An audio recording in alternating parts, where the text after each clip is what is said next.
have a proper introduction of Father Abbot Tryphon. And I looked at his blog, and then I looked at the Wikipedia explanation of who he is, and it was just so long. I paid big bucks for that. Sure. Well, good. It paid off.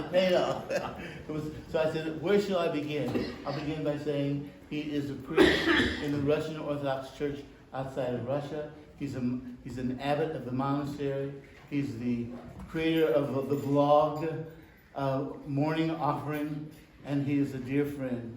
And he's also in the direct transmission of the church fathers.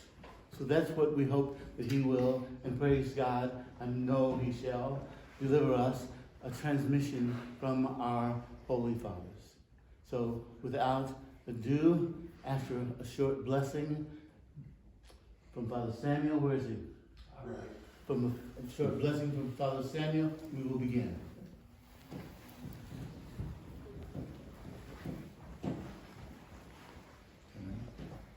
Let's pray. In the name of the Father, and the Son, and the Holy Spirit. Gracious God, be with us today in a very powerful way. Lord, we ask that you would open doors in our hearts and minds that may not have been opened for a long time, or may not have ever been opened. Lord, help us to hear your voice in the words of your servant today. Guide us, help us, strengthen us in the hours to come. We ask these things in the name of the Father, and the Son, and the Holy Spirit, both now and ever, and unto the ages of ages. Amen. Well, it is a joy to be here. I have to tell you a little story. Every time I'm seated like this and there's water here, I remember that back in my college days, I had a friend, Romuald Roberts, who was, you know him? No. Oh. Romuald, good. Yeah, Romuald. Calendar. He was a Camaldolese monk at one time. Yes.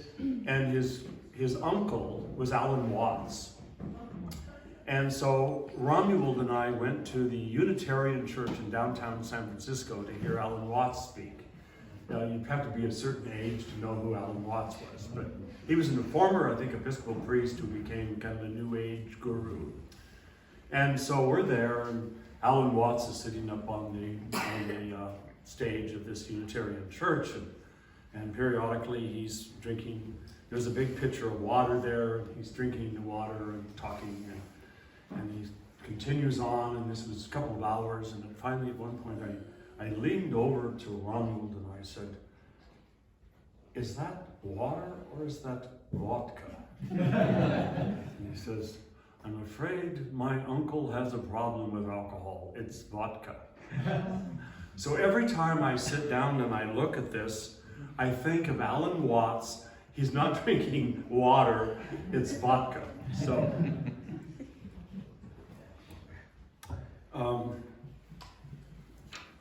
I'm going to just run through a little tiny portion of my early days and how I got here. When I was in Berkeley, I was a radical leftist. And in fact, I think it was a week and a half ago, I was in downtown, or in Northwest Portland, Oregon. And there were 2 patrol cars stopped there.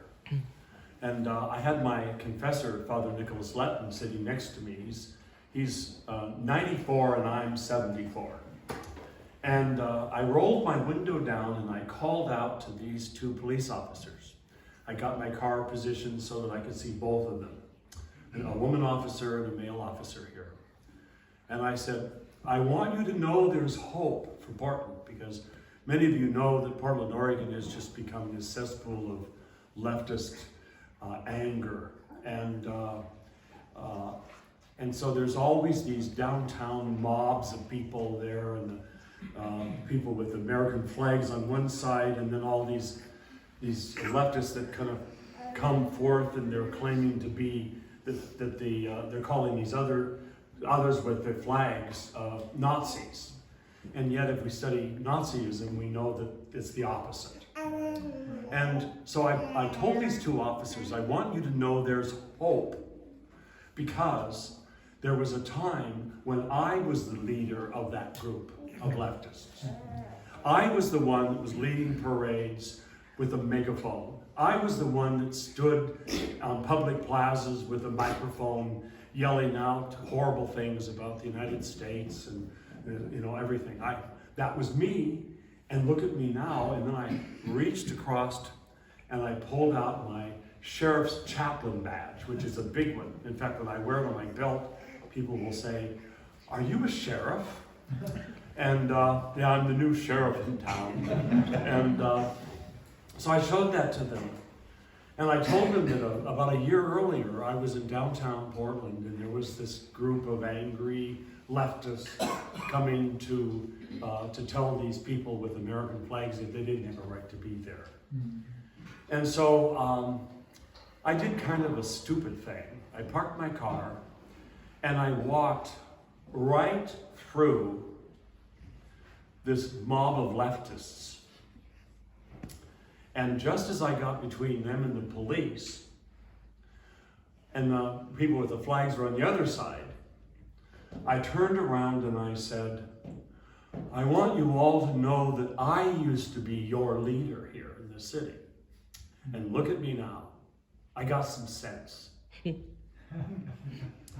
And then I saw this angry look of people that were sort of like, I knew I couldn't walk back through there.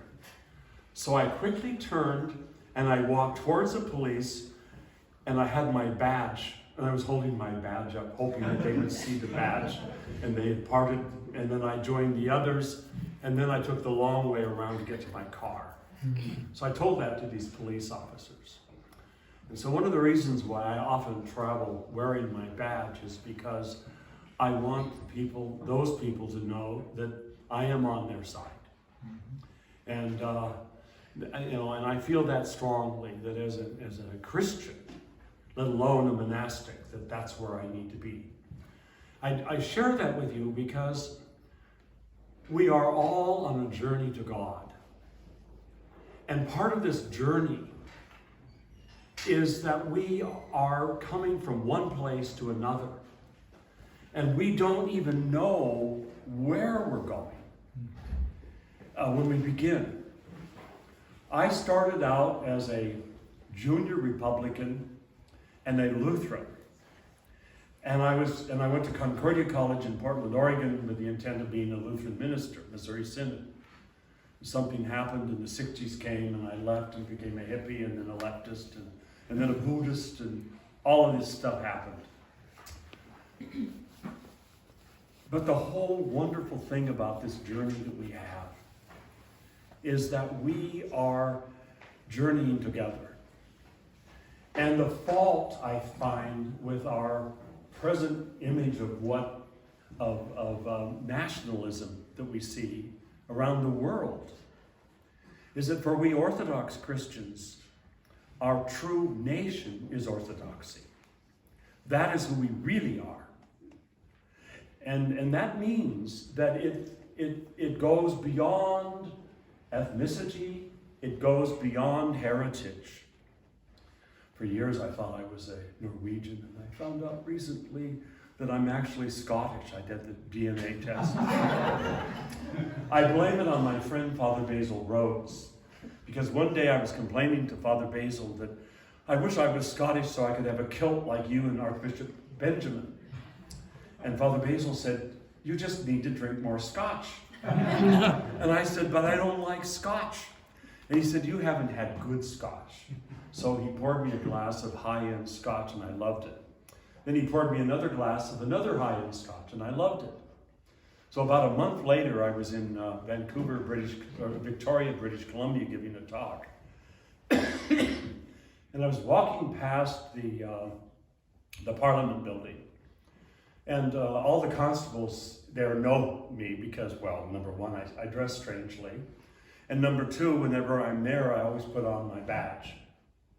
And so they all know that I am a sheriff's chaplain, have been for 16 and a half years. So they're all coming down from the steps of the Parliament building, and we're talking. and 3 Scotsmen walked by, carrying bagpipes, and they're wearing kilts.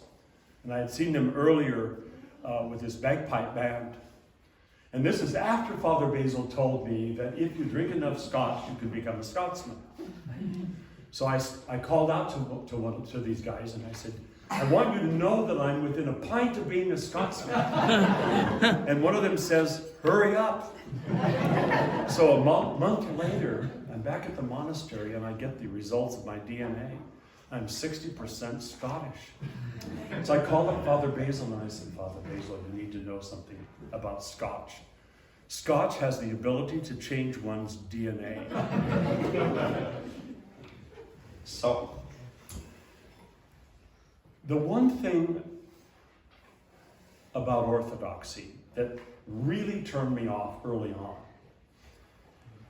I had been to 2 Orthodox churches. One of them was, I attended the Divine Liturgy at St. Nicholas Cathedral in Seattle when I was up from Oregon, and I was at a conference. I was American Friends Service Committee draft counselor at the time. And so we had a big conference at the University of Washington. And we had Sunday off, and I took the day and I decided to explore Seattle for the first time. And as I was walking up from downtown up onto Capitol Hill, I heard a bell ringing, and I looked towards the bell, and I saw this 6 onion domes of St. Nicholas. So I went over there. People were going in for the Sunday liturgy, and I walked in, and amazing what I experienced. It was beautiful. It was something that I growing up liturgically Lutheran, I knew what was going on, even though it was in Church Slavonic. I knew what was happening, but I didn't really know anything beyond that. And I remember when I left, I felt 2 sensations. One of extreme joy at having experienced this heaven on earth service. And the other part of it was sadness that, well, they're Russians. And I'm not a Russian, so I can't be part of that. I was no longer a Lutheran. I was nothing. But I couldn't be part of the Russian church. I didn't know until years later that the celebrant, the chief celebrant for that service was the late Bishop Nektari of Seattle, who was a mountain of a man. He was a Ukrainian. He was married and his wife died and he became a monk and then he was made a bishop. And Bishop Nektari was had been on the Olympic team for the Ukraine. So he was an athlete. And so he was probably as tall as the top of my club book. He was a big man. Long, big beard, white hair. And he lived in San Francisco as a vicar bishop. And he had to walk through the Haight-Ashbury during the late 60s to get to the cathedral. And so the hippies had declared him the king of the hippies. And so he would proudly tell people, I'm the king of the hippies. And so this is the man who's serving there. One of my favorite stories about him was when he was, every year he would go to the Russian River to this campground where the Russian Boy Scouts would have a week or 2 of camp out. And he would always go there and he would sit around the campfire with the boys and he would tell scary stories, as people do at campfires. And they all loved him. But this one particular time he arrived the following day after they'd already been there. He parked upstream. He took his rasa off and his cassock down to his inner tunic. And he dove into the water. And he's swimming under the water, collecting seaweed. Goes around the bend. And only then does he come up with this great roar. And all the boys are just screaming to get away from whatever this creature was. And then they realize who it is. And they grabbed onto his tunic. And he swam them to shore. He dived back in underwater. And then about a half hour later, he came back with his klobuk and his Rasa and his staff and his panagia as the bishop. To me, he's my hero. He was a bishop who was criticized by a lot of others, as you can imagine, as was St. John of San Francisco. But this is what he did. It is my contention that as an Orthodox Christian, I have to be a man of joy. That's what it's about. How can we be a Christian if we do not have joy in our hearts? This idea that we have to mope around. I remember one time there was a visiting priest from out of town, and there were a couple of other priests with him, and I was going back to Seattle with them in their car. So I was seated